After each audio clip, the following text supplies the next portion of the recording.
அல்லேலூயா. இங்கே ஒரு வார்த்தைகள், ஆண்டவருடைய வார்த்தை. அவர் நம்ம எங்கே வைத்திருக்கிறாரா?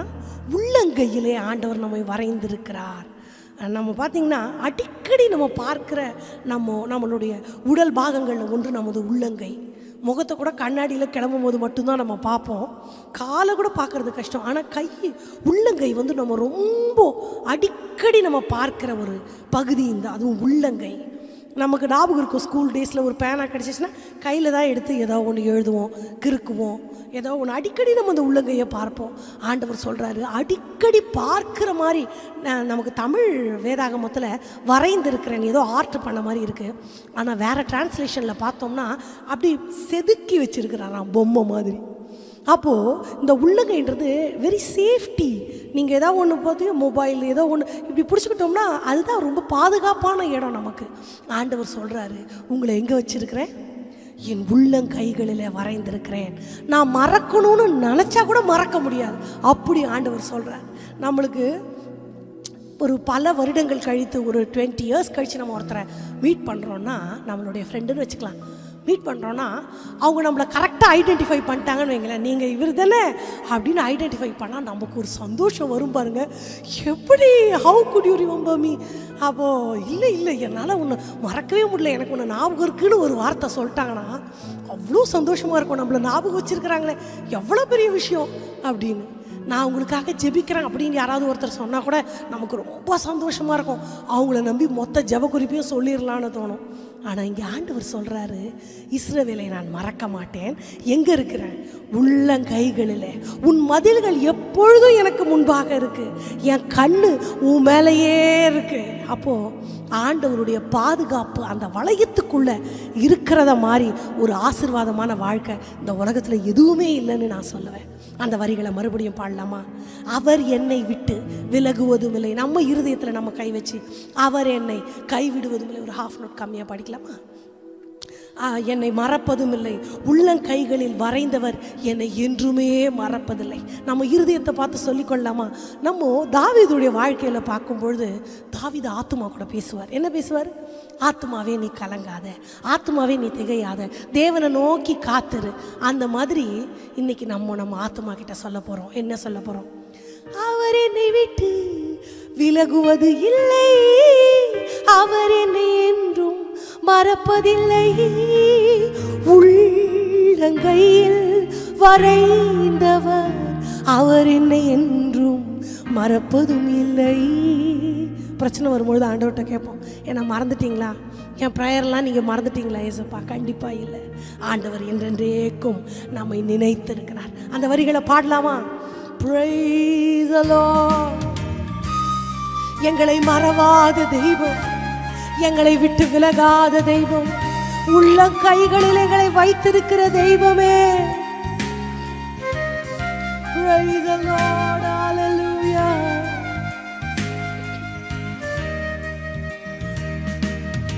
அவர் என்னை விட்டு விலகுவதில்லை, அவர் என்னை என்றும் கைவிடுவதும் இல்லை, அவர் என்னை விட்டு விலகுவதில்லை, அவர் என்னை என்றும் கைவிடுவதும் இல்லை, உள்ளங்கையில் வரைந்தவர் அவர் என்னை என்றும் மறப்பதும் இல்லை, உள்ளங்கையில் வரைந்தவர் அவர் என்னை என்றும் மறப்பதும் இல்லை. இஸ்ரவேலே கர்த்தரை நம்பு, கர்த்தரை நம்பு, கர்த்தரை நம்பு. இஸ்ரவேலே அவர் உன் துணையும் கேடகம் ஆனவர், அவர் உன் துணையும் கேடகம் ஆனவர். எல்லாரும் கண்களை மூடி அப்படியே இந்த சத்தத்தை கேட்டுக்கொண்டே நீங்க வார்த்தைகளை கேட்டு உங்க கண்கள் மட்டும் மூடிக்கொள்ளட்டும். ஆண்டவரோட பேசுங்க. நீங்க என்னை விட்டு கொடுக்காத தெய்வம், என்னை விட்டு விலகாத தெய்வம், எப்பொழுதும் என் மேல் நினைவாயிருக்கிற தெய்வம், எனக்கு ஒரு ஆபத்து வரும் பொழுது பறந்து காக்கிற பட்சியை போல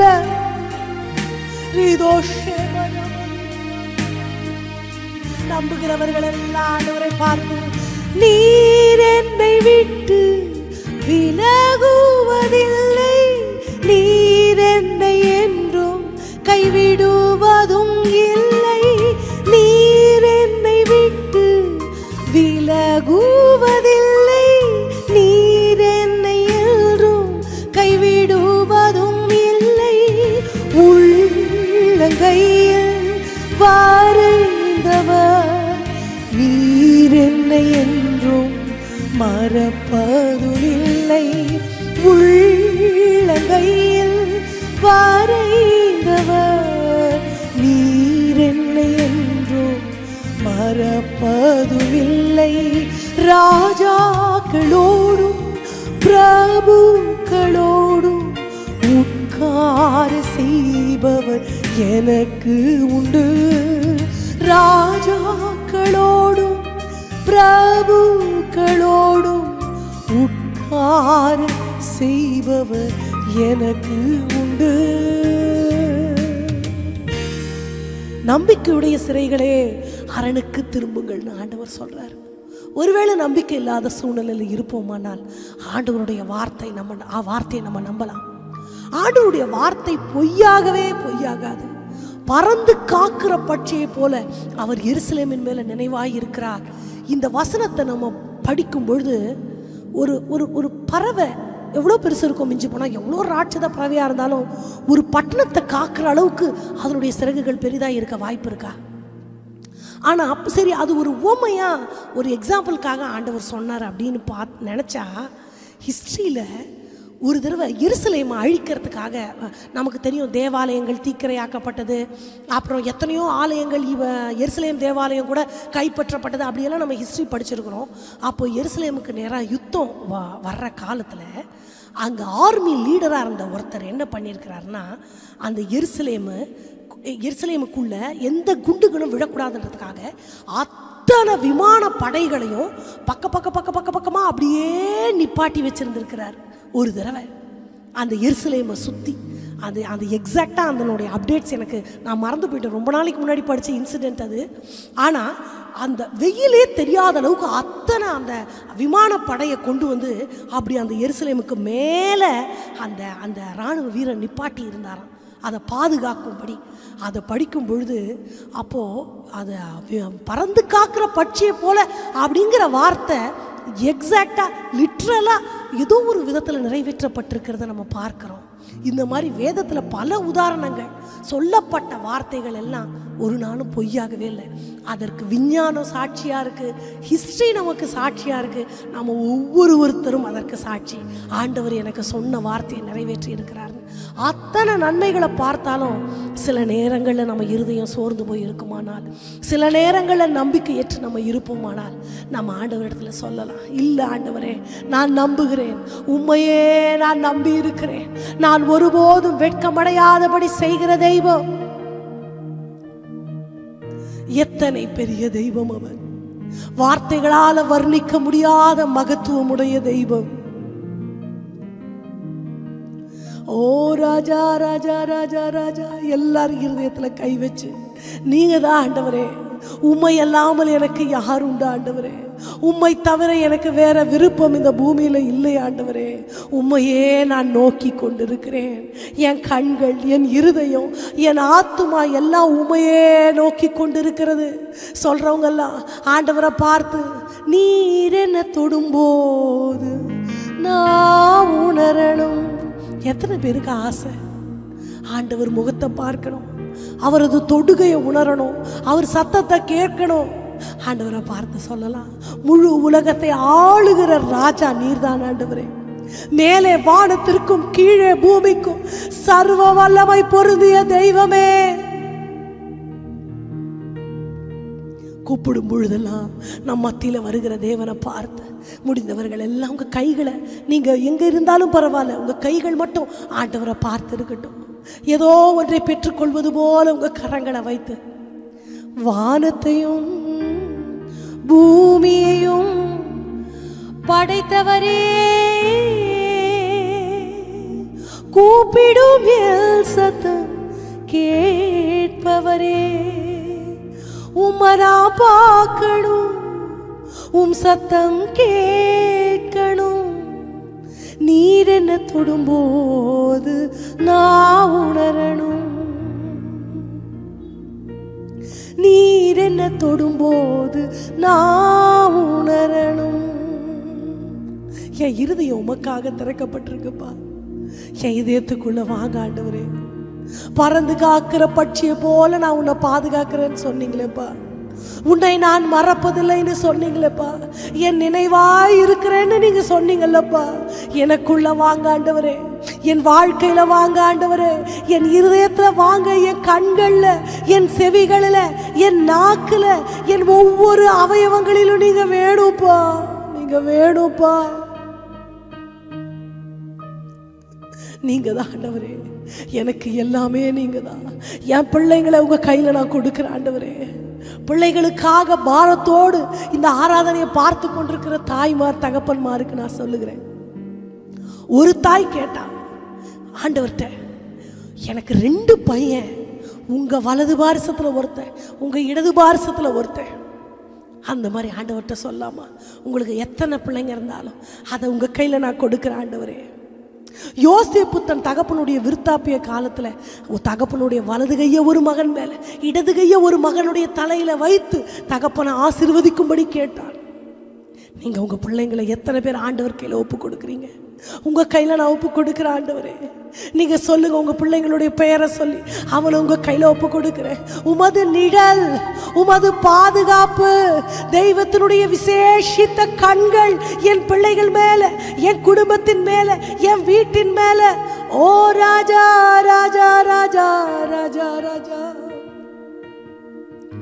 அக்கினி மீது நீ நடந்திடும் போது, ஆறுகளை நீ கடந்திடும் போது, அக்கினி பற்றாது, ஆறுகள் புரளாது, ஆண்டவர் உன்னோடு இருப்பதனால்.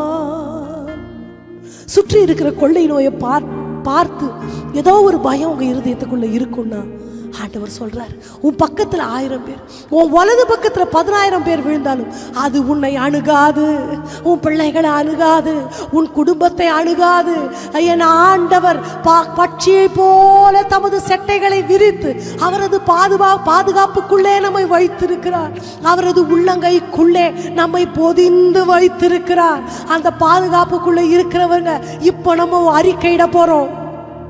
அக்கினி மீது நான் நடந்திடும் போது, ஆறுகளை நான் கடந்திடும் போது, அக்கினி பற்றாது, ஆறுகள் புரளாது, ஆண்டவர் என்னோடு இருப்பதனால். பகலிலே வெயிலும் இரவிலே நிலவும் உன்னை என்றும் சேதப்படுத்துவதில்லை.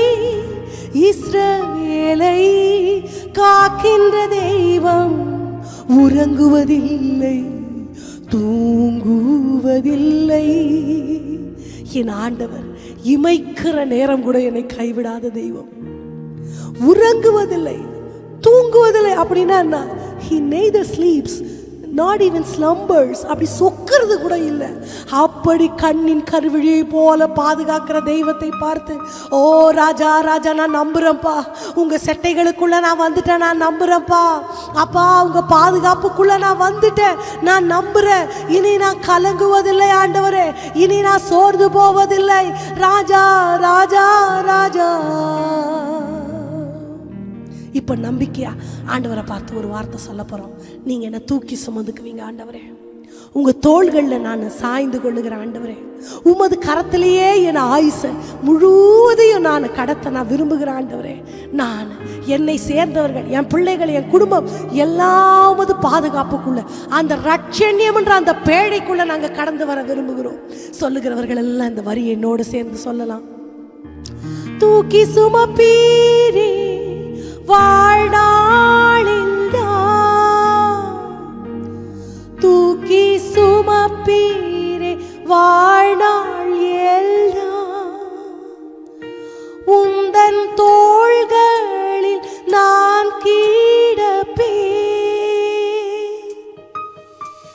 பயமின்றி வாழ்ந்திடுவே. சொல்லாமா? தூக்கி சுமப்பீரே வாழ்நாள் எல்லாம், தூக்கி சுமப்பீரே வாழ்நாள் எல்லாம், உந்தன் தோள்களில் நான் கிடப்பேன், பயமின்றி வாழ்ந்திடுவேன்.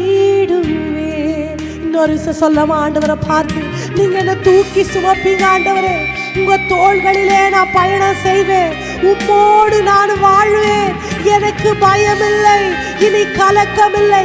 அவரவர் தங்கள் தங்கள் திராட்சை தோட்டத்தின் நிழலிலே, அத்தி மரத்தின் நிழலிலே பயப்படுத்துவார் இல்லாமல் புசிப்பார்கள் குடிப்பார்கள் நீங்க சொன்னீங்களேப்பா. அந்த பாதுகாப்பு நிறைந்த வாழ்க்கை உம்மண்டையிலே எனக்கு உண்டு. பயம் என்னை அணுகுவதில்லை, வெயில் என்னை சேதப்படுத்துவதில்லை, நான் எதற்கும் கவலைப்பட வேண்டியதில்லை. என் தேவன் என்னோடு இருக்கிறீர். ஒரே ஒரு விஷயம் ஆண்டவரை பார்த்து, தூக்கி சுமப்பீரே வாழ்நாளில், தூக்கி சுமப்பீரே வாழ்நாள் எல்லாம், உந்தன் தோள்களில் நான் கிடப்பேன், பயமின்றி வாழ்ந்திடுவேன், உந்தன் தோள்களில் நான் கிடப்பேன், பயமின்றி வாழ்ந்திடுவேன். 1000 தலைமுறைகளுக்கு இரக்கங்களை காக்கிற தெய்வமே, உம்மை நான் நோக்கி பார்க்கிறேன் ஆண்டவரே.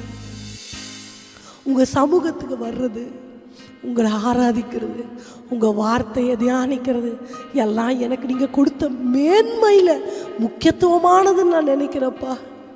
இங்கே கூட இருங்க ஆண்டவரே.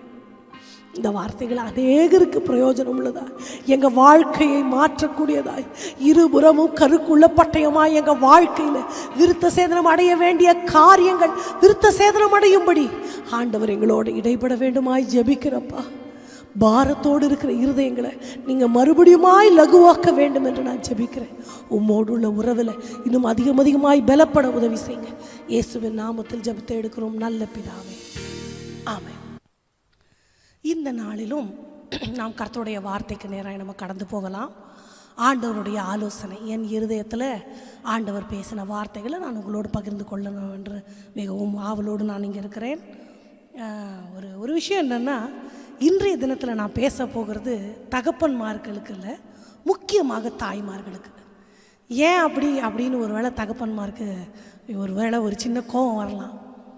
வேதம் என்ன சொல்லுகிறது? ஆவிக்குரிய வாழ்க்கையில் பிள்ளைகளை வளர்த்தெடுப்பதற்கு தாய்மார்களுக்கு வேதம் அதிக முக்கியத்துவம் கொடுத்துருக்கிறதா நான் நினைக்கிறேன். இயற்கையில் பார்த்தோம்னா ஒரு பிள்ளையை பெற்றெடுக்கிறதுல சுமப்பது, பெறுவது, ஆகாரம் கொடுப்பது எல்லாவற்றிலும் ஒரு முக்கியமான பங்காக இயற்கையாக ஆண்டவர் பெண்களுக்கு தான் கொடுத்துருக்கிறார். ஒரு ஆண் நினச்சா கூட ஒரு பிள்ளையை சுமக்க முடியாது. அதே மாதிரி ஒரு ஆவிக்குரிய வாழ்க்கையில் ஒரு பிள்ளையை வளர்த்தெடுக்கிற ஒரு அனுபவத்தை ஒரு ஸ்பெஷலாக அம்மாமார்களுக்கு ஆண்டவர் கொடுத்துருக்கிறாருன்னு நான் நம்புகிறேன். அப்பாமார்களுடைய பணி அது வேறு இருக்கிறது. ஆனால் நான் இன்றைக்கு தாய்மார்கள் என்ன செய்ய வேண்டும், ஆவிக்குரிய வாழ்க்கையில் வளர்த்தெடுப்பதற்கு ஒரு தாய் செய்ய வேண்டிய காரியங்கள் என்ன அப்படின்றத பற்றி இந்த நாளில் நம்ம பார்க்க போகிறோம். முக்கியமாக நம்ம நிறைய விஷயம் நம்ம கேள்விப்பட்டிருப்போம். நம்ம பெண்களை பற்றி நம்ம கூட்டங்களில் நிறைய பேர் பேசியிருப்பாங்க. அதில் ஒரு முக்கியமான காரியம் என்னென்னா, ரொம்ப நான் ரசித்த ஒரு காரியம் என்னென்னா, ஆண்டவர் எல்லாவற்றையும் படைத்து விட்டு காலையில் ஆதாமை படைத்தார். நம்ம பைபிள் படி காலையில். அதுக்கப்புறம் அது வரைக்கும் ஆண்டவர் நல்லதல்ல நல்லதல்ல நல்லதல்ல அப்படின்னு கண்டவர். ஆதாமு தனிமையாக இருக்கிறதும் நல்லதில்லைன்னு கண்டார். அதுக்காக ஏவாளை உண்டாக்குகிறார். ஏவாளை உண்டாக்கும் பொழுது சாயங்காலம் ஆயிடுது. அப்போது அதை விட பர்ஃபெக்டாக ஒன்று, அதை விட இன்னும் ஒரு மெச்சூர்டாக அல்லது இன்னும் ஒரு பர்ஃபெக்ட் கிரியேஷன் அப்படின்னு ஆண்டவர் பெண்ணினத்தை படைச்சுதான் நான் நினைக்கிறேன். மேலும் பெண்ணை படைச்சதுக்கப்புறம் அதுக்கப்புறம் ஆண்டவர் எதையுமே படைக்கலை. இதுக்கப்புறம் ஒரு பெஸ்ட்டாக ஆமாம் வேறு எதையுமே படைக்க முடியாதுன்னு ஆண்டவர் நினச்சாரா என்னன்னு தெரியல. ஆனால் இதே நேரத்தில் சில நேரங்களில் நானெல்லாம் சின்ன பிள்ளையில நினைப்பேன், நான் அந்த எண்ணாகமும் அதிலெல்லாம் படிக்கும்பொழுது 20 வயது முதல் 30 வயது உள்ள ஆண் பிள்ளைகளை கணக்கெடு, 20 வயது முதல் 30 வரை. ஆண்டவருக்கு என்ன ஒரு பாரபட்சம். ப்ரெக்னன்சி டைமில் கூட நான் நினச்சிருக்கிறேன், இந்த மாதிரி பெயினை கொஞ்சம் பாதி 9 மந்த்ஸில் வந்து 4.5 மந்த்ஸு ஹஸ்பண்ட் சுமக்கணும், 4.5 மந்த்ஸு ஒய்ஃப் சுமக்கணும். அப்படி இருந்தால் எவ்வளோ நல்லாயிருக்கும், நம்மளே ஃபுல்லாக சுமக்கிறோமே அப்படின்னு நம்ம நினச்சிருக்கிறேன் நான். அந்த மாதிரி 30 வயது முதல் 40 வயது வரை ஆண் மக்களை தேர்ந்தெடு, யுத்தத்திற்காக இருக்கட்டும் எல்லாவற்றுக்கும். அப்போ ஏன் ஆண்டவர் இந்த பெண்களை ஒதுக்கிட்டாரு? பெண்கள் அவ்வளோ பலன் இல்லாதவங்களா, தைரியம் இல்லாதவங்களா? ஹிஸ்ட்ரியில் நம்ம நிறையா படிச்சிருக்கிறோம். வீரமங்கை, வேலுநாச்சியார், ஜான்சி ராணி அவங்கெல்லாம் பெண்களாக இருந்து குழந்தையெல்லாம் வச்சுட்டு யுத்தத்திற்கெல்லாம் போனாங்க அப்படியெல்லாம் படிச்சிருக்கோமே. ஏன் ஆண்டவர் இப்படி ரிஜெக்ட் பண்ணிட்டார் அப்படின்னு நான் நினச்சது உண்டு. ஆனால் இப்போ நான் என்ன நினைக்கிறேன்னா, பாதுகாக்கப்பட வேண்டியவர்கள் பெண்கள், அவங்க ரொம்ப முக்கியம். யுத்தத்துக்கு போய் அவங்க செத்து போயிட்டாங்கன்னா இந்த குடும்பம் என்ன ஆகும்?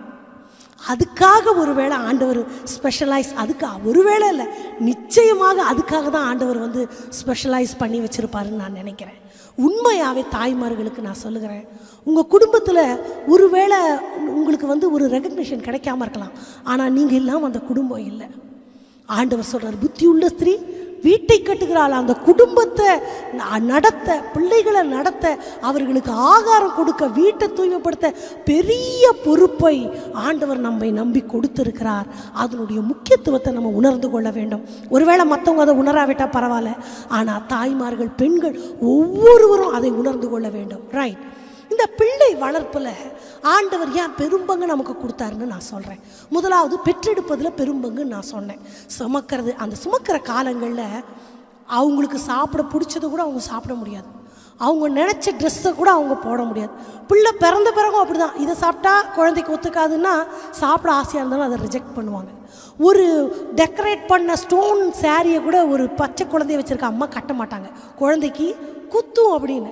அவ்வளோ தியாகங்கள், அவ்வளவு பெரிய ஒரு விலை மதிக்க முடியாத கிரயத்தை ஒரு பிள்ளையை பெற்றெடுக்க ஒரு தாய் செலவழிக்கிறாள். இந்த குணம் அப்படியே ஆண்டவருக்கு ஈக்குவலான குணம்னு நான் நினைக்கிறேன். ஆண்டவர் அப்படி தான் பாட அனுபவித்தார். அப்படி ஆண்டவர் பண்ணின தியாகத்தினால தான் இன்றைக்கி நம்மெல்லாம் ஆண்டவர் பிள்ளை என்று மாறுதட்டி கொள்ளுகிறோம். ஒவ்வொரு பிள்ளையினுடைய அந்த வீரத்திற்கு, அவனுடைய ஜீவனுக்கு பின்னாடி தாயினுடைய தியாகம் ரொம்ப எந்த அளவு இருக்கிறதோ அதே அளவு ஆவிக்குரிய வாழ்க்கையிலே உங்கள் பிள்ளையை வளர்க்குறதற்கு தாய்மாருடைய பங்கு இருக்கிறது. தகப்பனுடைய பங்கு வேறு. நான் ஆவிக்குரிய வாழ்க்கையிலே தாயினுடைய பங்கை உங்களுக்கு அதிகமாக கோடிட்டு காட்ட விரும்புகிறேன். அப்போது ஒரு ஒரு ஒரு ஒரு தாய் எப்படி அந்த பிள்ளைகளை ஆவிக்குரிய வாழ்க்கையில் வளர்ப்பதற்கு என்ன செய்ய வேண்டும் என்பதற்கு ஒரு வசனத்தை நம்ம படிக்கலாம். சங்கீதங்களின் புஸ்தகத்தில் 22வது சங்கீதம் 10வது வசனத்தை நான் படிக்கிறேன். சங்கீதம் 22:10. கர்ப்பத்திலிருந்து வெளிப்பட்ட போதே உமது சார்பில் விழுந்தேன், நான் என் தாயின் வயிற்றில் இருந்தது முதல் நீர் என் தேவனாயிருக்கிறீர். இது தாவீதுனுடைய சங்கீதம். தாவீது சொல்லுகிற வார்த்தைகள் என்ன? தாயின் கர்ப்பத்திலிருந்து பிறக்கும் பொழுதே நான் உம்மது சார்பில் விழுந்தேன். தாயின் வயிற்றில் இருக்கும் பொழுதுலேருந்தே யெகோவா தேவன் எனக்கு தேவன். இது எப்படி பாசிபிள்? அவ்வளோண்டு குழந்தைக்கு யாருக்காவது அம்மா வயிற்றில் இருந்தது நினைவில் இருக்கா? கண்டிப்பாக இருக்காது. அப்போ எப்படி இவருக்கு அது அவர் எழுதுறாருன்னா, அவங்க அம்மா சொல்லியிருப்பாங்க, நீ வயிற்றில் இருக்கும் போதே நான் ஆண்டவருக்கு ஒப்பு கொடுத்தேன்டா, நீ வயிற்றில் இருக்கும்போதே நான் ஆண்டவர் கையில் உன்னை கொடுத்தேன், ஆண்டவருக்காக நான் ஜெபிச்சு உன்னை பெற்ற உடனே நான் அதை ஆண்டவர்கிட்ட நான் உன்னை ஒப்பு கொடுத்தேன், நீ ஆண்டவரோட குழந்தை அப்படின்னு தாய் சொல்லியிருப்பாங்க. அப்போது ஜெபிக்கிற ஒரு தாய் பிள்ளைகளை பெற்றெடுக்கும் பொழுது அந்த பிள்ளைகள் ஆண்டவருடைய பிள்ளைகளாக இருக்கிறார்கள். தாய் வயிற்றில் பிள்ளை இருக்கும் போதுலேருந்தே ஜெபிக்கிற தாய். இதை பார்க்கும் பொழுது எனக்கு ஆகார நினைவுக்கு வருகிறது.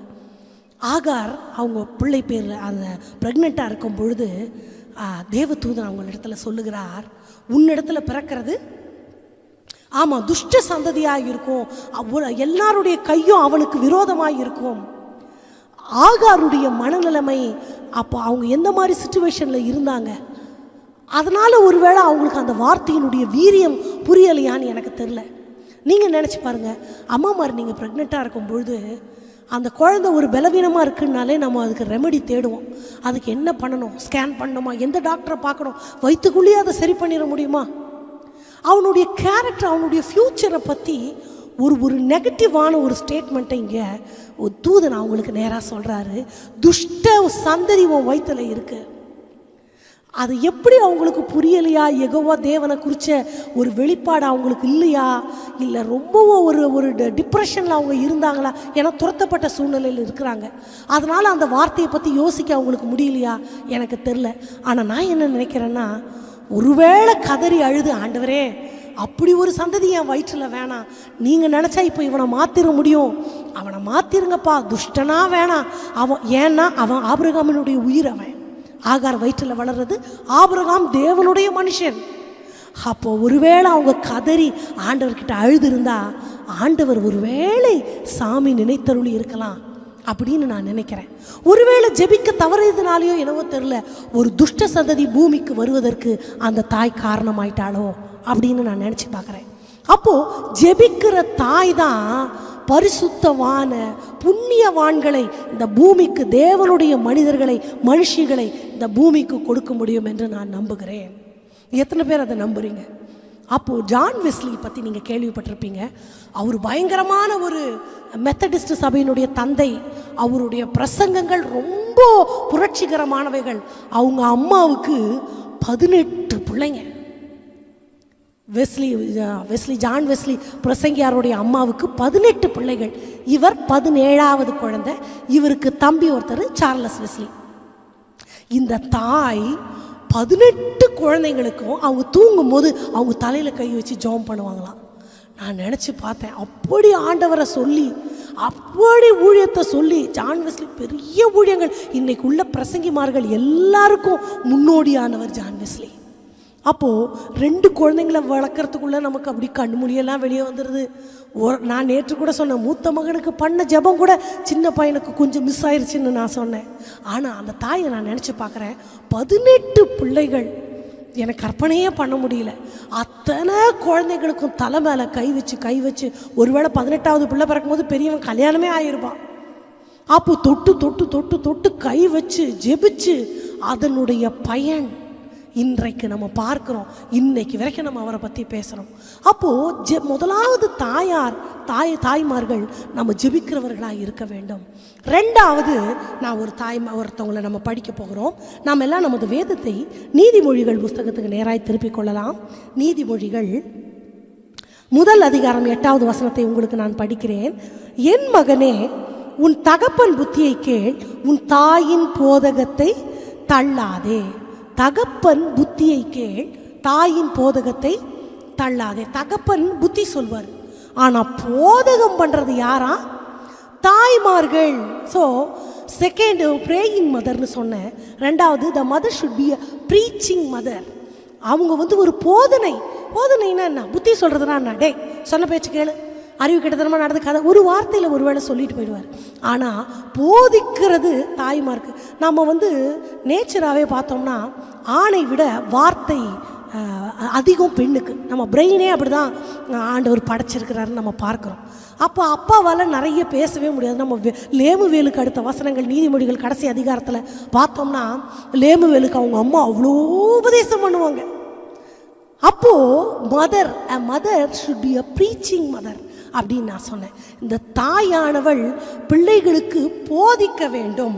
நான் லேடிஸ் மீட்டிங்கில் எங்கள் சர்ச்சில் நான் நிறையா சொல்லியிருக்கிறேன். என்னுடைய அனுபவத்தில் எங்கள் அப்பா தமிழ்நாட்டுக்கே தெரியும், எங்கள் அப்பா பிரசங்கியார், எங்கள் அப்பா பாஸ்டர்னு அவர் தெரியும். ஆனால் நான் எங்கள் வீட்டில் கல்யாணத்துக்கு முன்னாடி இருந்த வரைக்கும் எங்கள் வீட்டில் பாஸ்டர் எங்கள் அம்மா தான். எங்கள் அம்மா தான் அவரை கூப்பிட்டு ஜெபத்தில் உட்கார வைக்கிறதே கஷ்டம். வேறு எங்கேயாவது ப்ரேயர் பண்ணிவிட்டு யார் கூடயாவது பேசிட்டு ஒரே அலுவலில் இருப்பார். ஆனால் வம்படியாக கூப்பிட்டு எங்களெல்லாம் எழுப்பி நாங்கள்லாம் தூங்கி விழுவோம். எல்லாருக்கும் ஒரு காஃபி கொடுத்து காலைல 5 மணிக்கு எங்கள் அம்மா மட்டும் பாட்டு பாடுவாங்க. நாங்கள்லாம் அரையும் குறையமாக கைத்தட்டின்னு உட்காந்துருப்போம்.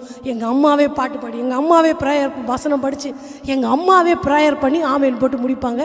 இது எனக்கு நல்லா நினைவில் இருக்குது. என்னுடைய வாழ்க்கையில் பார்த்தீங்கன்னா எங்கள் கணவர் ரொம்ப பெரிய பாஸ்டர். ஆனால் எங்கள் வீட்டில் நான் தான் பாஸ்டர். நான் தான் ப்ரேயருக்கு கூப்பிடணும், நான் தான் கூப்பிட்ட உடனே வருவாங்க. ஆனால் நான் தான் பாட்டு நான் தான் ஆரம்பிக்கணும், நான் தான் ஜெபம் பண்ணி நான் தான் அவருக்கு ஜெப குறிப்பு சொல்வேன், இப்போ அப்பா ஜெபம் பண்ணுங்கன்னு. அப்போது நான் என்ன நம்புகிறேன்னா, ஒவ்வொரு வீட்டுக்கும் பாஸ்டராக தாய்மார்கள் நீங்கள் தான் இருக்கணும். தகப்பன் இருந்தால் ரொம்ப சந்தோஷம். ஆனால் அவர்கள் ஒருவேளை அதை பர்ஃபெக்டாக பண்ணுறாங்களோ இல்லையோ, நம்ம அந்த பொறுப்பை எடுத்துக்கொள்ளலாம். என் குடும்பத்தாரை ஜெபிக்க வைக்கிற வேலை என்னுடைய வேலை.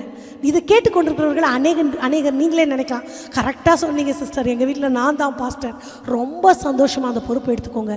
வேதம் சொல்லுகிறது, தாயின் போதகத்தை தள்ளாதே. உங்கள் பிள்ளைகளுக்கு நீங்கள் போதிக்கிறவர்களாக இருங்க. எனக்கு என்ன தெரியும், என்ன தெரியுமோ அதை உண்மையை உத்தமமாக நம்ம பிள்ளைகளுக்கு போதிக்க வேண்டும். நிறைய வார்த்தை ஆண்டவர் நமக்கு கொடுத்துருக்கிறார். பாலிஷ் பண்ணி அந்த வாழைப்பழத்தில் ஊசி ஏற்றுற மாதிரி பேசுகிறோம் சொல்லுவோம் இல்லையா, எப்படி சொன்னால் குழந்தைங்க அந்த மாதிரி ஸ்கில்ஸ் எல்லாம் மேலே விட ஆண்டவர் ஃபீமேலுக்கு தான் நிறையா கொடுத்துருக்கிறார். அவங்களுக்கு கொஞ்சம் பொறுமைலாம் பத்தாது, தெரியுமில்ல? ஆமாம், ரொம்ப பொறுமெல்லாம் பத்தாது. ஆனால் நமக்கு ஆண்டவர் அதை நிறைவாக கொடுத்துருக்கிறார். அதனால பிள்ளைகளை ஏற்ற வழியில் அவர்களை போதித்து ஆண்டவருக்கு ஏற்ற பாதையில் நடத்துகிற பொறுப்பை ஆண்டவர் அம்மாமார்களுக்கு கொடுத்துருக்கிறார். அப்போது நம்ம மதர், ப்ரீச்சிங் மதர், அம்மா ஒரு பிரசங்கம் பண்ணுகிற தாயா நீங்கள் ஒவ்வொருவரும் மாற வேண்டும் என்று வேதம் நமக்கு கூறுகிறது.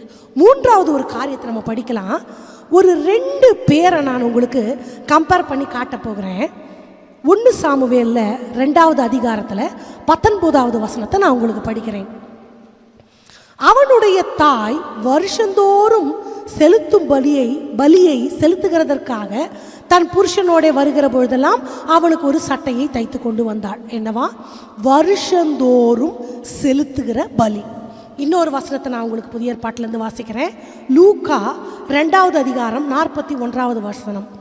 அவனுடைய தாய் தகப்பன்மார் வருஷந்தோறும் பஸ்கா பண்டிகையில் எருசலேமுக்கு போவார்கள். மறுபடியும் படிக்கிறேன். தாய் தகப்பன்மார் வருஷந்தோறும் பஸ்கா பண்டிகையில் எருசலேமுக்கு போவார்கள். வருஷந்தோறும் தாய் முக்கியமாக. முதல்ல 1 சாமுவேலில் நான் படித்தது அன்னாளை குறித்து நான் சொன்னேன். அன்னாள் என்ன பண்ணுவாங்க? வருஷந்தோறும் பண்டிகை ஆசரிக்கும்படி, ஆண்டவரை ஆராதிக்கும்படி, ஸ்பெஷல் ஆராதனைக்கு வருஷந்தோறும் ஒரு கன்வென்ஷனுக்கு போவாங்க. இந்த தாய் அன்னாளோட புதிய ஏற்பாட்டில் மரியாள், இவங்க என்ன பண்ணுவாங்க? வருஷந்தோறும் பஸ்கா. நான் சொல்கிறேன், வருஷந்தோறும் பண்டிகை ஆசரிக்கிற தாயாக இருப்பாங்கன்னா அவங்க வாரம் தவறாமல் சர்ச்சுக்கு போகிறவங்களா இருப்பாங்க, நாள் தவறாமல் ஜெபிக்கிறவங்களா இருப்பாங்க. இது என்ன தெரியுமா? It is a dedication. அது ஒரு டெடிகேஷன். நான் குறிச்சதை செய்வேன், அது உடன்படிக்கை, அதுலேருந்து நான் மாற மாட்டேன், கண்டிப்பாக அதை நான் செஞ்சு தான் ஆவேன். இந்த மாதிரி டெடிகேட்டட் மதராக நம்ம இருப்போம்னா நம்ம பிள்ளைங்க சாமுவேல் மாதிரி தான் முதல் பெயர் சபாவை மட்டும் அவங்க பெயர் விளங்கும். இயேசு சாமியை பெற்றெடுக்கிறதுக்கு, நம்ம ஆண்டவரை பெற்றெடுக்க அந்த தாய்க்குள்ள அந்த டெடிகேஷன் இருந்துச்சு. நான் சொன்னேன் first mother should be a praying மதர்னு சொன்னேன். ஜெபிக்கிற தாய். 2வது போதிக்கிற தாய். 3வது இந்த தாயின் இடத்துல நான் பார்க்குறேன் ஒரு டெடிகேஷன். தான் பிள்ளைகளுக்காக ஒரு அம்மாவுக்கு உள்ள டெடிகேஷன் வேணும். நான் சின்ன பிள்ளையாக இருக்கும் பொழுது நாங்கள் 4 பேரும் பெண் பிள்ளைகள் தகப்பனாருக்கு நான் சொல்லியிருக்கிறேன். ஜெபத்தில் எல்லாத்துலேயும் எங்களுக்கு சொல்லுவாங்க, நீங்கள் 4 பேருமே ஊழியத்துக்கு தான். அப்போ அந்த வார்த்தையினுடைய மேன்மைலாம் எங்களுக்கு புரியாது. ஆனால் நான் மனசில் நினைப்பது உண்டு. நான் ஒரு 10-12 வயசு பிள்ளையாக இருக்கும் பொழுதுன்னா, ஒரு 20 வருஷத்துக்கு முன்னாடி பெண்கள் எதுலேயும் பெருசாக மீடியாவில் வர முடியாது, பேச முடியாது.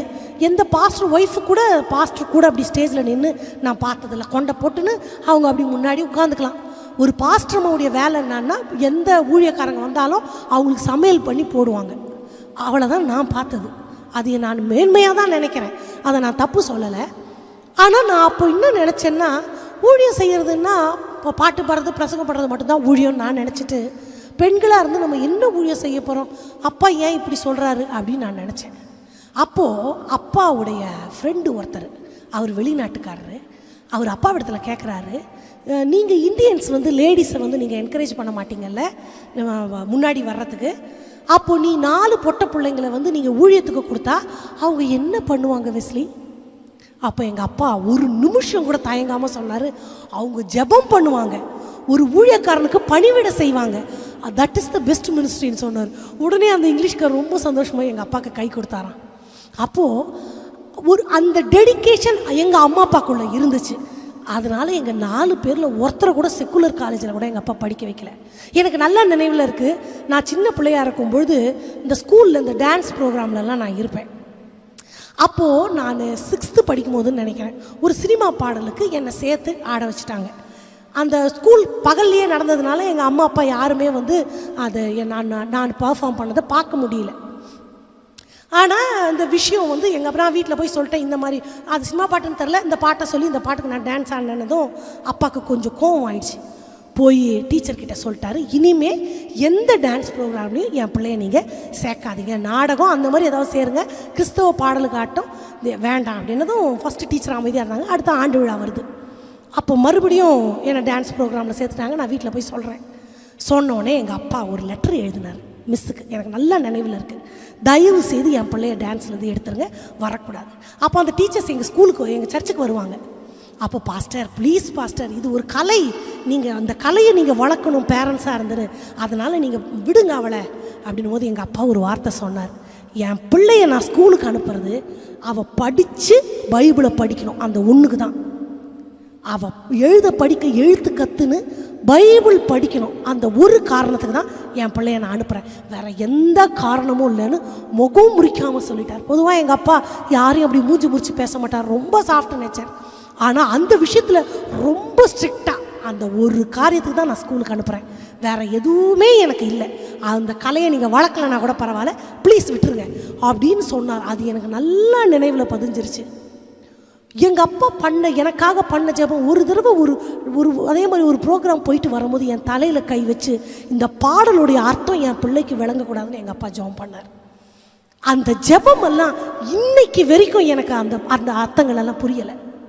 அப்போது நான் என்ன சொல்கிறேன்னா, பெற்றோர் உங்களுக்குள்ளே இருக்கிற டெடிக்கேஷன் பிள்ளைங்களுக்குள்ளே வரும். நாங்கள் 4 பிள்ளைகளும் ஊழியம் செய்கிறோம், நாங்கள் 4 பேருமே யாருமே ஒரு உலக வேலை செய்கிறவரை கல்யாணம் பண்ணல, ஊழியக்காரங்களை தான் கல்யாணம் பண்ணியிருக்கிறோம்.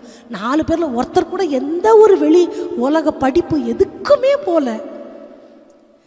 அப்போ நினச்சி பார்க்கும்போது அது எங்களுக்கு பெருசாக தெரியல. ஆனால் இன்றைக்கி நான் நினைக்கிறேன், அன்னைக்கு அந்த தாய் தகப்பகனுக்குள்ளே இருந்த அந்த பிரதிஷ்டை, அந்த ஆண்டவர் மேலே உள்ள ஆசை, என் பிள்ளைங்க ஆண்டவருக்காக, பையன் பிறந்தான் என்ன பொண்ணு பிறந்தான்னு, எத்தனை குழந்தை பிறந்தாலும் ஆண்டவருக்கு தான், அந்த மாதிரி இருந்த டெடிக்கேஷன் தான் இன்றைக்கி நாங்கள் ஊழியக்காரங்களாக நிற்கிறோம்.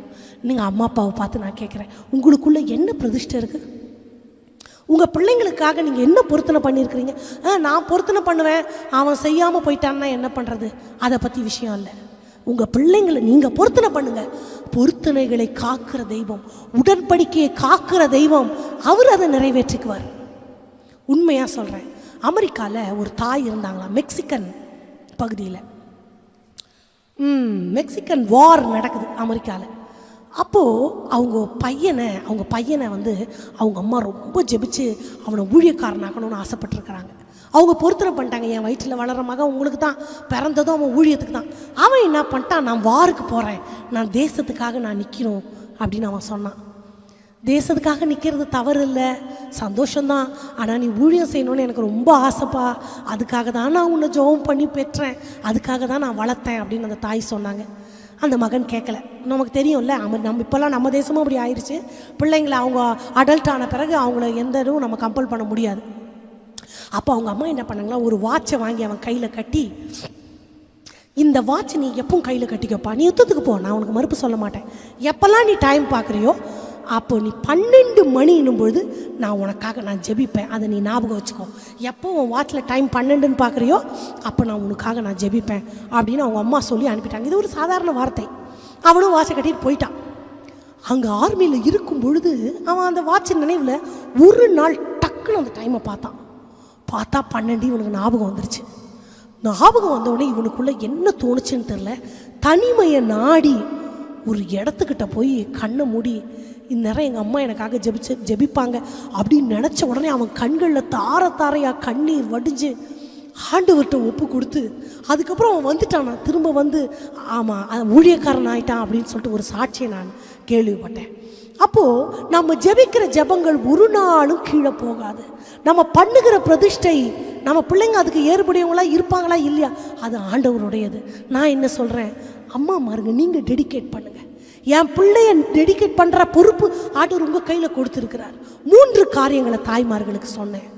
ப்ரேயிங் மதர், ஜெபிக்கிற தாய் தான் தரம் நிறைந்த பிள்ளைகளை பெற்றெடுக்க முடியும்.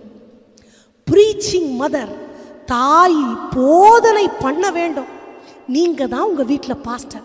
நீங்கள் பாஸ்டர், உங்கள் பிள்ளைங்க தான் உங்களுக்கு முதல் விசுவாசி. அவங்கள இந்த ரட்சணிய பேழைக்குள்ளே நடத்திட்டோம்னாலே நம்ம ஜெயிச்சிட்டோம். பெரிய வெற்றி. ஆண்டவர் நமக்கு அவார்ட் கொடுப்பார். உன்னை நம்பி கொடுத்த பிள்ளைங்கள நீ எனக்காக வளர்த்து கொடுத்துட்ட அப்படின்னு. Number 3, dedication. எனக்குள்ள டெடிகேஷன் இருந்தால் தான் அது என் பிள்ளைக்குள்ளே வரும்.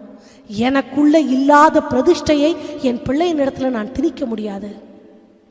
வருஷந்தோறும், வாரந்தோறும், தினந்தோறும் ஆண்டவரை ஒரு தாய் தேடுவாளானால் அந்த அக்கினி அந்த நான் நேற்றைக்கு ஒரு நாளைக்கு முன்னாடி இதுக்கு முன்னாடி முந்தா நேற்று நான் அந்த பிரசங்கத்தில் சொன்னேன், உங்கள் பிள்ளைங்களை அடக்க முடியல, நீங்கள் உங்களை முழங்காலில் உங்கள் பிள்ளைங்க பார்ப்பாங்கன்னா உங்களை குறித்த பயம் அவங்களுக்குள்ளே இருக்கும்.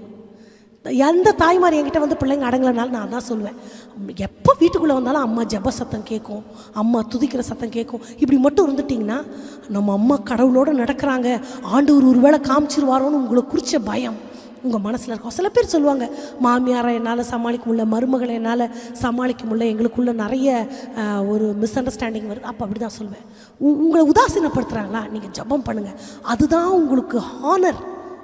ஐயோ அவங்க ஜெபிக்கிறாங்க, அவங்க ஆண்டவரோடு நடக்கிறாங்க அப்படின்ற பயம் வந்துச்சுன்னா அவங்க எதுவுமே டீஸ் பண்ண முடியாது, எதுவுமே பண்ண முடியாது. அவங்க உங்களை அசட்டை பண்ண முடியாது. நீங்கள் அறிவில்லாமல் இருக்கலாம், அவங்க அளவுக்கு ஞானம் ரொம்ப குறைவுள்ளவங்களாக இருக்கலாம், ஆனால் அந்த ஜெபம் வந்து உங்களை பாதுகாக்கும். அதுதான் அந்த பிரதிஷ்டை. ஒவ்வொரு வாழ்நாள் முழுக்க அதில் மாற்றமே இல்லை. இந்த 3 காரியங்களை சொன்னேன். இந்த 3 காரியங்களோடு நிறுத்தாமல் ஒரு 3 நெகட்டிவ் மதருங்களை நான் உங்களுக்கு காண்பிக்க போகிறேன். நான் சொன்னேன் இல்லையா, ஜெபிக்கிற அம்மா தான் தரமான பிள்ளைகளை பெற்றெடுக்க முடியும்னு. ஒருவேளை தாய் நீ தாயா பேயா அப்படின்னு கேட்பாங்க இல்லையா, அப்படி சொல்கிறது எனக்கு கஷ்டமாக இருக்குது. ஆனால் அப்படிப்பட்ட ஒரு தாயை நான் உங்களுக்கு காண்பிக்க விரும்புகிறேன். நம்ம வேதத்தில் மார்க்கு 6வது அதிகாரத்துக்கு நேராக நான் திரும்புகிறேன், உங்களுக்கு ஒரு வசனத்தை படிக்கிறேன்.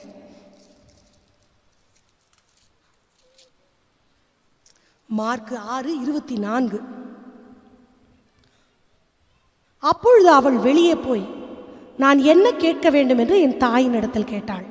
அதற்கு அவள், யோவான் ஸ்நானனுடைய தலையை கேள் என்றாள். இந்த வசனம் ரொம்ப கஷ்டமான ஒரு வசனம். ஏரோதியாளை குறித்து நம்ம படிச்சிருக்கிறோம். ராஜாவுக்கு அவங்க வந்து முறையான மனைவி கிடையாது. இதை யோவான் ஸ்நானகன் எச்சரிக்கிறார், இது தப்புன்னு. சொன்ன உடனே இந்த அம்மாவுக்கு கோவம். இந்த அம்மாவுக்கு மனசுக்குள்ளே ஒரு கிரட்ஜ் இருக்குது. அப்போது இந்த பொண்ணு அப்போ குட்டி பொண்ணு, அவன் என்ன பண்ணுறா, ராஜாவுடைய பர்த்டேக்கு ரொம்ப அழகாக டான்ஸ் ஆடுறான். ராஜா அப்படியே டான்ஸில் மயங்கிட்டு, இங்கே வா குட்டியம்மா, உனக்கு என்ன பிடிக்கும், உனக்கு என்ன வேணும் கேள், நீ ராஜ்யத்தில் கேட்டாலும் நான் உனக்கு தரேன் அப்படின்னு சொல்கிறாங்கன்னு வைங்களேன். யூஸ்வலாக லேடிஸ்க்கு, அது மிருகமாக இருந்தாலும் சரி மனுஷனாக இருந்தாலும் சரி, அந்த பெண்ணுக்கு தனக்கு ஒரு சேஃப்டி வேணும்னு எப்போவுமே இருக்கும். நம்ம வெளியே போனால் கூட நம்ம லேடிஸ் தான் மொபைல் எடுத்துக்குவோம், காசு எடுத்துக்குவோம், சேஃப்டியை ரொம்ப நம்ம கான்சன்ட்ரேட் பண்ணுவோம் ஜென்ஸை விட. டைமுக்கு வந்துடணும், நம்ம பாதுகாப்பு நம்மளை சுற்றி நமக்கு எப்போவுமே அந்த ஒரு கான்ஷியஸ் இருக்கும். அப்போது இந்த தாய் என்ன பண்ணியிருக்கணும், இவங்க முறைகேடாக அவரோட இருக்கிறாங்க, உண்மையாக அந்த எல்லா பெண்ணுக்கும் உரிய அந்த ஒரு கேரக்டர் அவங்களுக்குள்ளே இருந்துச்சுன்னா, ஏதாவது ஒரு தேசத்துக்கு நான் ராணியாக இருக்கிறேன், அந்த ராஜ்யத்தை எனக்கு கொடுன்னு தானே கேட்டிருக்கணும். ஆனால் இந்த அம்மா என்ன தெரியுமா கேட்குறாங்க, பிள்ளைக்கிட்ட சொல்லி கொடுக்குறாங்க. இந்த பிஞ்சில் நஞ்சை விதைக்கிறதுன்னு சொல்லுவாங்கள்ல, அந்த மாதிரி அந்த பொட்டை பிள்ளைக்கிட்ட சொல்கிறாங்க, நீ வந்து யோவான் ஸ்நானகனுடைய தலையை கேளு. குழந்தைக்கு தெரியாது, அம்மா செய்கிறது தப்புன்னு குழந்தைக்கு தெரியல. குழந்தை அதே மாதிரி போய் சொல்கிறா. அதே மாதிரி அவனுடைய தட்டை வெட்டி ஒரு தலையில் வச்சு இந்த பிள்ளைக்கு கொடுக்குறாங்க. நீங்கள் நினச்சி பாருங்கள், சின்ன பிள்ளை ஒரு தலை தட்டில் வச்சு ரத்தத்தோடு வரும்பொழுது பார்த்தா எப்படி இருந்திருக்கணும்? நமக்கே பயமாக இருக்கும் இல்லையா? நமக்கு அந்த மாதிரி ஃபோட்டோஸை கூட சென்சார் பண்ணி தான் நமக்கு காமிப்பாங்க, ஏன்னா அதை பார்த்தா நமக்கு ஒரு மாதிரி இருக்கும்.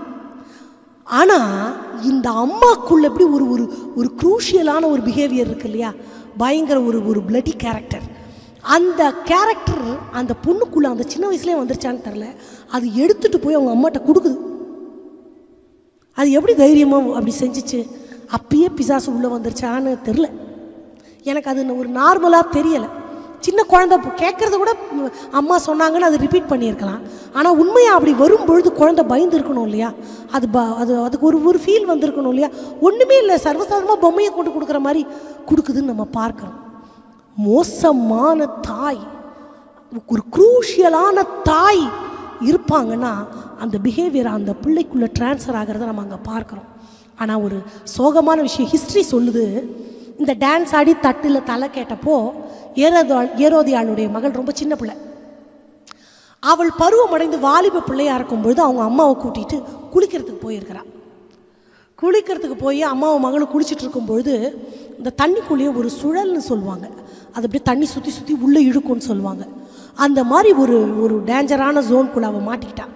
அப்போ அம்மான்னு காப்பாற்றும் போது பொதுவாக தண்ணியில் விழுந்தவங்கள முடியை பிடிச்சி தான் தூக்கி காப்பாற்றுவோம், ஏன்னா கிரிப்பு கிடைக்காது, வழுக்கும் ஈரத்தில். அந்த புள்ள முடியை பிடிச்சி அந்த அம்மா தூக்கும் பொழுது அந்த அம்மா கையில் தலை மட்டும் வந்துச்சான். இது ஹிஸ்ட்ரியில் இருக்குது. நான் என்ன சொல்கிறேன்னா, இந்த தாய் பண்ணது ரைட்டாக இருந்தால் அதை எப்படி இப்படி ஒரு ஒரு முடிவு அந்த குழந்தைக்கு வந்திருக்கலாம்? ரொம்ப கஷ்டமாக இருந்துச்சு. தலையை கேட்டு எந்த தாய் கேட்டாலோ அதே தாயுடைய கையில் சொந்த மகளுடைய தலை அப்படியே வந்துச்சு. அப்படி ஹிஸ்ட்ரியில் இருக்குது. அப்போது தவறான தாய் தன் பிள்ளைய தவறாக வழி நடத்தி முடிவும் தவறாகிறது. இந்த மாதிரி வேதத்தில் நிறைய பேர் ராகேலை பற்றி பார்க்கும்பொழுது ராகேல் சொல்கிறாங்க, ஏமாத்த சொல்லி கொடுக்குறாங்க. அம்மா வேணாம்மா, ஒருவேளை அப்பா கண்டுபிடிச்சிட்டாருன்னா எனக்கு ஆசீர்வாதம் இல்லை, சாபம் ஆகிடும். எதாக இருந்தாலும் நேர்மையாக வச்சுக்கலாம் ராஜா, இது வேண்டான்னு சொல்லாமல் அம்மா அங்கே ஒரு யுக்தியை சொல்கிறாங்க. என்ன சொல்கிறாங்க? உண்மையில் வரும் சாபம் என் மேலே வரட்டும். அம்மா சின்ன பிள்ளைய ஆண்டவர் தகப்பனை ஆசீர்வதிக்கணும்னு நினச்சது தப்பு இல்லை. ஏன்னா இவன் பலவீனமானவன், மூத்தவன் பலமுள்ளவன், இவன் கொஞ்சம் ரொம்ப சாஃப்ட் கேரக்டர், அவன் கொஞ்சம் போல்டானவன், அவனுக்கு வேட்டையாடுறவன்னா பயங்கரமான சாதுரியமானவனாக அவன் இருந்திருக்கணும். அப்போது ஒரு பலவீனமான கொஞ்சம் நோஞ்சானா இருக்கிற குழந்தை மேலே ஒரு தாய் ஸ்பெஷல் கன்சர்ன் வைக்கிறத தப்புன்னு நம்ம சொல்ல முடியாது. எல்லா தாயும் அப்படி தான் இருப்பாங்க. ஆனால் அதுக்காக தப்பான ஒரு வழியில் எப்படியோ குறுக்கு வழியோ எந்த வழியோ எப்படியோ கிடைச்சா போதுன்றது அது வேதத்திற்கு புறம்பானதாக நான் பார்க்குறேன். அப்போ என்ன நடக்குது? அதோடு இல்லாமல் உன் மேலே சாபம் வந்தால் அது என் மேலே வரட்டும் போ அப்படின்னு சொன்னதுனாலையோ நோ தெரில, திரும்ப அந்த மகனை அந்த தாய் பார்க்கவே இல்லை. அதுக்கப்புறம் ஆண்டவர் யாக்கோபை நினைத்தார், ஆசீர்வதித்தார். ஆனால் அந்த சாபம் வரட்டும்னு சொன்ன வார்த்தையா என்னன்னு தெரில. அப்போது தாய்மார்கள் உங்கள் பிள்ளைகளை நீங்கள் நடத்த வேண்டிய வழியில் மிகவும் நடத்த வேண்டும். தவறான தாய் தவறான பிள்ளைகளை தான் கொடுக்க முடியும். தாய்க்குள்ளே ஒரு தீய குணம் வந்துருச்சுன்னா அது பிள்ளைங்களுக்குள்ளே ட்ரான்ஸ்ஃபர் ஆகுது. இன்றைக்கி அது ஒரு பழமொழி சொல்லுவாங்க, வாடுற பிள்ளைய அம்மாவே கெடுத்துருவாங்களான்னு. நிறைய அம்மாக்களுக்கு தெரிஞ்சு செய்கிறாங்கன்னு நான் சொல்லலை, பிள்ளைகள் மேலே உள்ள ஓவர் பாசம்னு நான் நினைக்கிறேன். என் மக கல்யாணம் பண்ணி கொடுத்தா கூட விட்டு கொடுக்க மனசே வர்றதில்லை. ஆனால் அதுவல்ல, ஒரு நல்ல தாய் பிள்ளைகளை வாழ வைத்து ரசிப்பாள். சின்னதில் பார்த்தா அம்மா நிறைய சாக்ரிஃபைஸ் பண்ணுவாங்க. நான் முதலே சொன்னேன், பிள்ளைக்கு பிடிக்காத சாப்பிட மாட்டாங்க, பிள்ளைக்கு குத்துன்னு ஸ்டோன் வச்ச ட்ரெஸ்ஸு கூட போட மாட்டாங்க, சாஃப்ட் ட்ரெஸ்ஸாக போட்டுக்குவாங்க. குழந்தைக்கு ஸ்மெல் ஆகாதுன்னு பர்ஃப்யூம் கூட அடிக்க மாட்டாங்க. குழந்தைன்னு வீட்டுக்கார கூட கவனிக்காமல் குழந்தைய பார்ப்பாங்க. ஒரு குறிப்பிட்ட காலம் வரும் பொழுது அவங்களுடைய சுயநலம் அவங்களுக்கு வந்துடுது. இவன் அப்படி போயிட்டா என்னை யார் பாப்பா, இவனை அப்படி போயிட்டா அப்புறம் நான் என்ன பண்ணுவேன், அந்த அவங்களுக்குள்ள எனக்கு ஏன் புள்ள வேணும் அந்த பாசமே ஒரு சுயநலமாகி அவனுடைய வாழ்க்கையை கெடுக்கிறோன்றது கூட தெரியாத அளவுக்கு அந்த ஒரு ஒரு வியர்டான ஒரு பிஹேவியர் அவங்களுக்குள்ளே வந்துடுது. வித்தியாசமான ஒரு பிஹேவியர் அவங்களுக்குள்ளே வந்துடுறத நம்ம பார்க்குறோம். ஆனால் தியாகமுள்ள அந்த தாய் தான் பிள்ளை வாழறதுக்காகவும் தியாகம் பண்ணணும். தான் பிள்ளைய வாழ வச்சு தான் பார்க்கணும். அவன் சந்தோஷம்தான் என் சந்தோஷம் அப்படின்னு நினைக்கிற தாய் தான் உண்மையான தாய். இங்கே வேதத்தில் நான் அப்படிப்பட்டவர்களை உங்களுக்கு நான் காமிச்சேன். அப்போது நான் 2 பேரை உங்களுக்கு நான் சொன்னேன். ஏரோதியாளை பற்றி நான் சொன்னேன், ராகேலை பற்றி நான் சொன்னேன். இன்னும் வேதத்தில் நெகட்டிவ் கேரக்டர் நிறைய தாய்மார்கள் இருக்கிறாங்க. ஆனால் நான் உங்களுக்கு சொல்கிறதெல்லாம் நமக்குள்ளே இருக்கிற நற்குணமானாலும் தீய குணமானாலும் அது பிள்ளைங்களுக்குள்ளே பாஸ் ஆகும். ஒருவேளை என் பிள்ளைய நான் சுமக்கிற காலங்களில் எனக்கு இந்த சத்தியம் தெரில, நான் ஜெபிக்கலை அப்படின்னா ஒன்றும் குறைஞ்சி போயிடலை. உங்கள் பிள்ளைங்க குமாரராக இருந்தால் கூட இப்போ நீங்கள் பண்ணால் கூட ஆண்டவர் ஜெபத்தை கேட்பார். 11ஆம் மணி வேளை வயலுக்கு வந்தாலும் நியாயமான கூலி கொடுக்கிறவர் நம் தேவன். அறியாமையின் காலங்களை ஆண்டவர் கணக்கில் வைக்கிறதே இல்லை. ஆனால் இன்னைக்கு நம்ம பிள்ளைங்களுக்குள்ள நம்ம அந்த பிரதிஷ்டை வேணும்னா நமக்குள்ள அந்த பிரதிஷ்டை வேணும். நிறைய உதாரணங்களை நான் உங்களுக்கு சொல்ல முடியும். நான் அந்த 3 நான் சொன்ன பாசிட்டிவ் கேரக்டர்ஸை மட்டும் மறுபடியும் உங்களுக்கு நான் ரிமைண்ட் பண்ண விரும்புகிறேன். ஜெபிக்கிற தாய் தரமுள்ள பிள்ளைகளை பெற்றெடுப்பாள். போதிக்கிற தாய் பிள்ளைகளை நல்வழியில் நடத்துவாள். பிரதிஷ்டையுள்ள தாயினுடைய பிரதிஷ்டை பிள்ளைகளுக்குள்ள வரும். நம்புகிறவர்கள் எல்லாம் இருதயத்தில் கை வச்சு நம்ம கண்களை மூடிக்கொள்ளலாம்.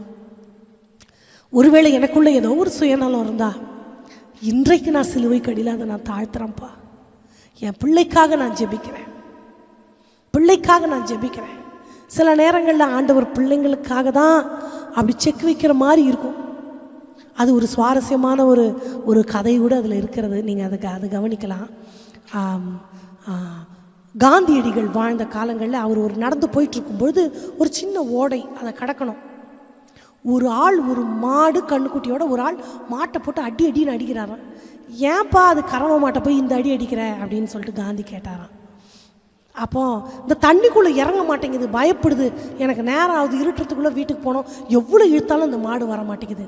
சரி டென்ஷன் ஆகாத, இந்த ஒன்று விட்டுரு, அந்த கண்ணுக்குட்டி இழுத்துட்டு நீ தண்ணுக்குள்ளே போயிரு. கண்ணுக்குட்டிக்கு பயம் தெரியாது, கண்ணுக்குட்டி எடுத்துட்டு நீ பேசாமல் போ, மாடு நீ போ அப்படின்னாரான் காந்தியடிகள்.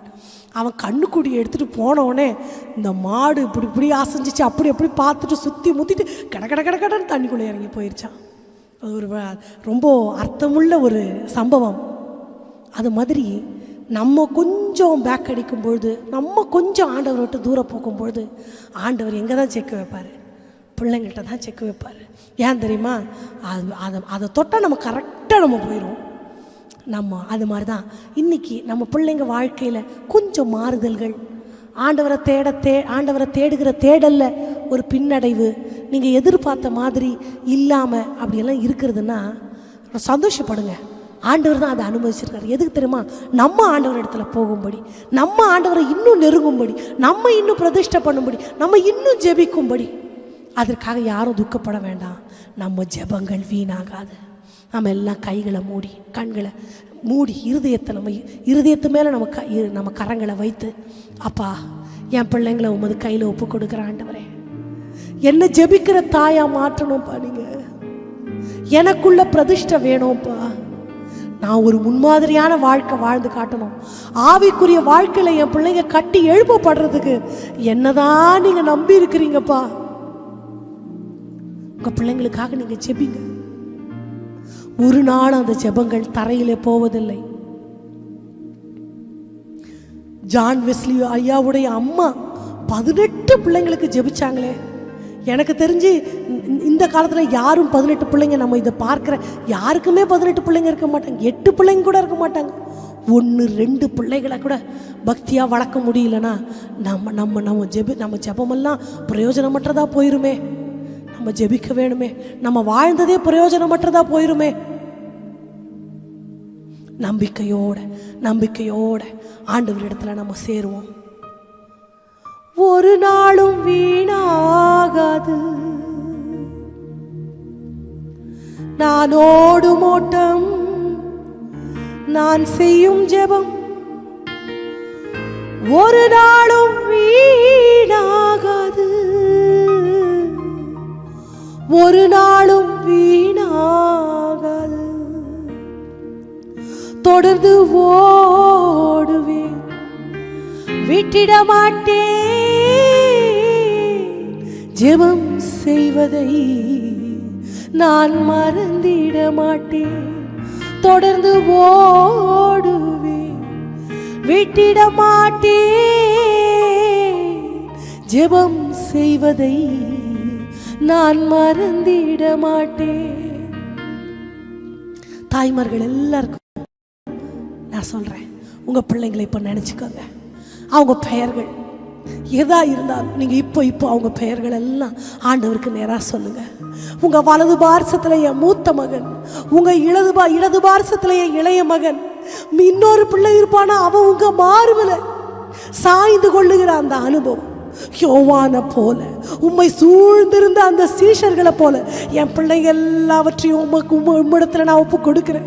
என் பிள்ளைங்கள் எல்லாம் உமது சார்பிலே விழுவார்களாக, உமது பார்வையிலே வளருவார்களாக, உம்மாலே போதிக்கப்பட்டிருப்பார்களாக.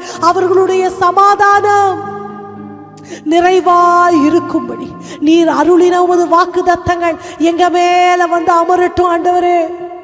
எங்க பிள்ளைங்க துஷ்ட மனிதர்களுடைய கரங்கள்ல சிக்க வேண்டாம்.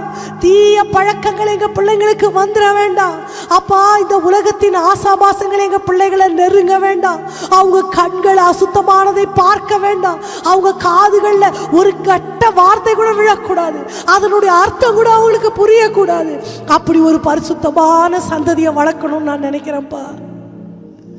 இந்த காலத்தில் இப்படி எப்படி பிள்ளைங்களை வளர்த்தீங்கன்னு எல்லாரும் எங்களை பார்த்து கேட்கும் பொழுது நெஞ்சில கை வச்சு சொல்லணும், நான் முழங்கால அஸ்திவாரம் போட்டிருக்கேன், நான் முழங்கால என் பிள்ளைங்களை கட்டி இருக்கிறேன், நான் ஜெபிக்கிற தாய். அதுதான் அதிசயம், அதுதான் சீக்ரெட். என் பிள்ளைகளுடைய இந்த மேன்மைக்கு காரணம் இந்த ஜெபம், இந்த முழங்கால், இந்த உபவாசம், இந்த கண்ணீர், இந்த பிரதிஷ்டை அப்படின்னு நாங்கள் ஒவ்வொருவரும் சொல்லணும்பா.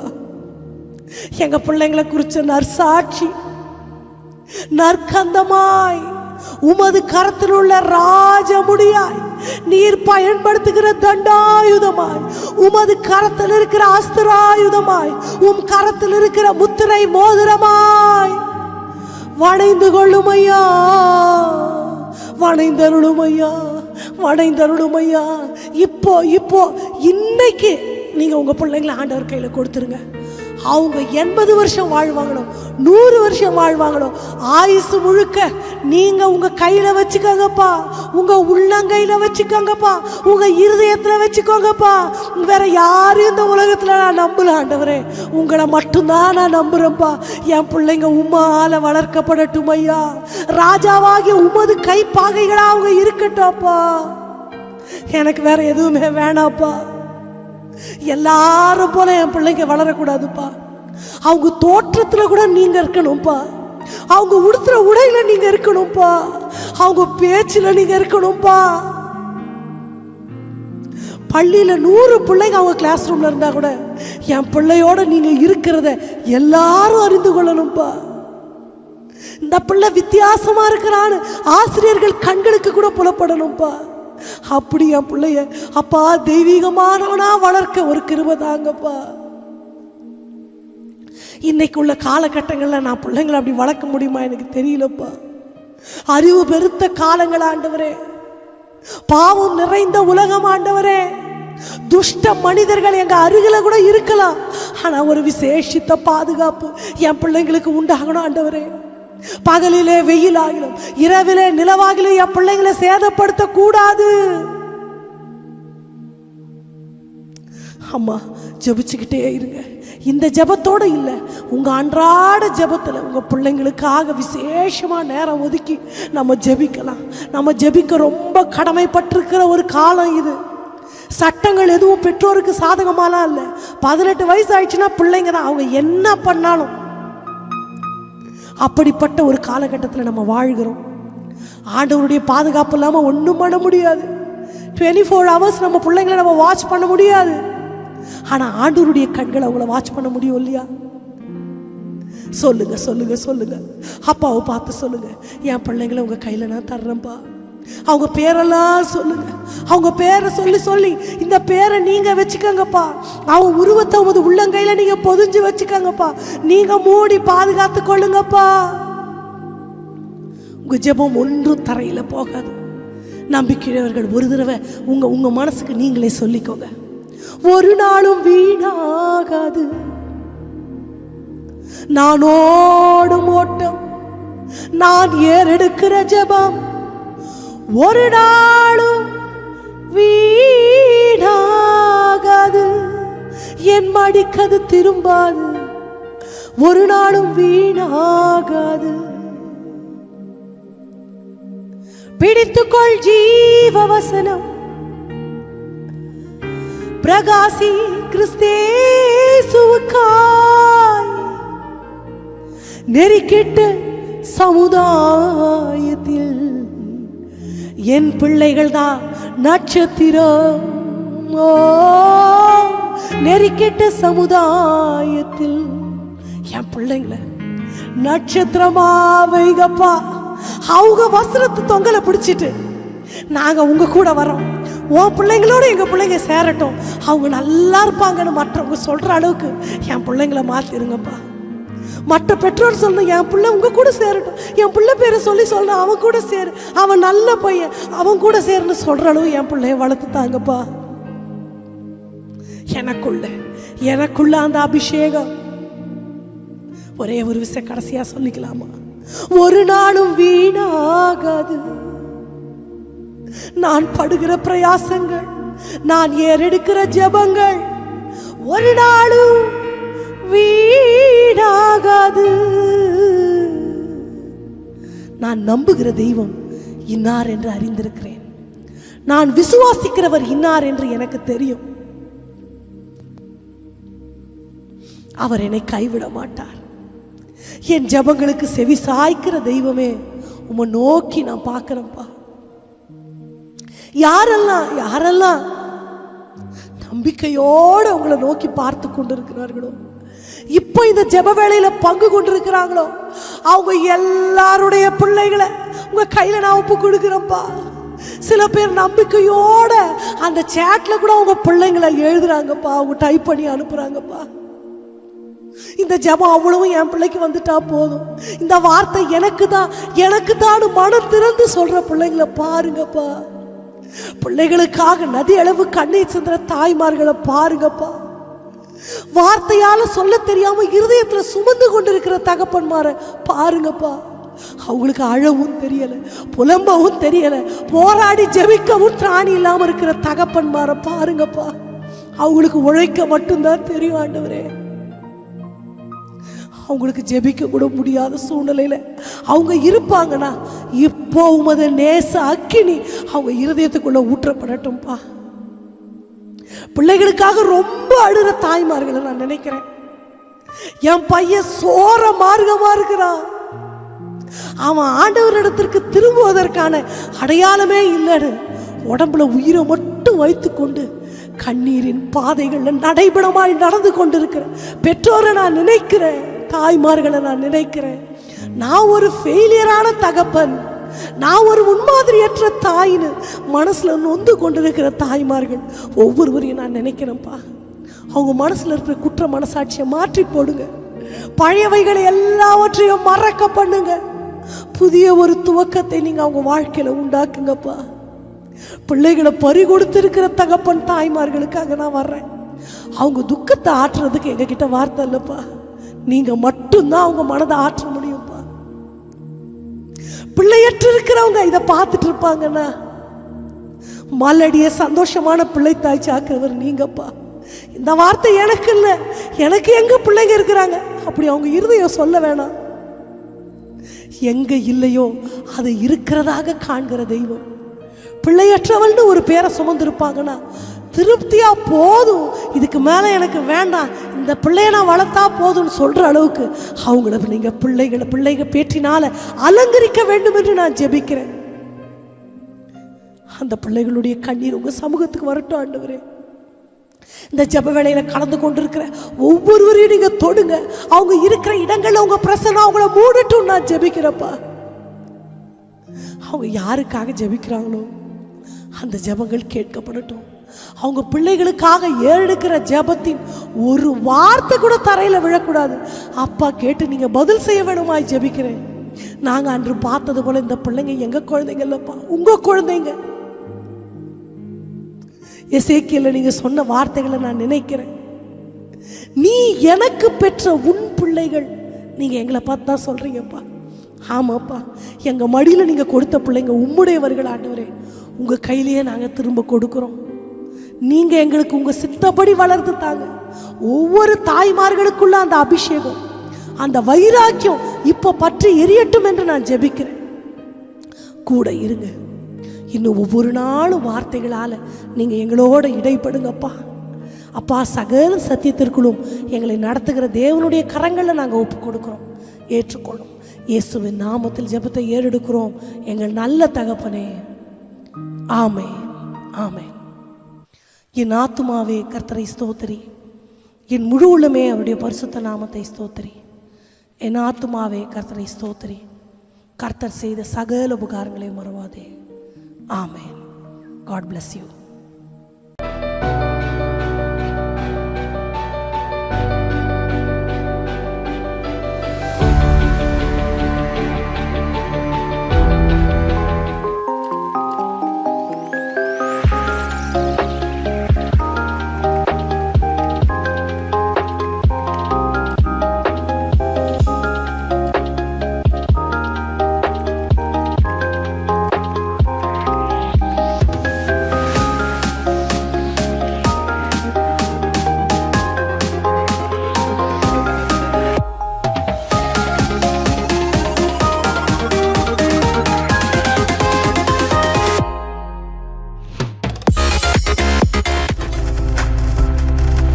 நீங்கள் பார்த்துக் கொண்டிருப்பது உங்கள் ஜாய் டிவி. உங்கள் துக்கம் சந்தோஷமாய் மாறும்.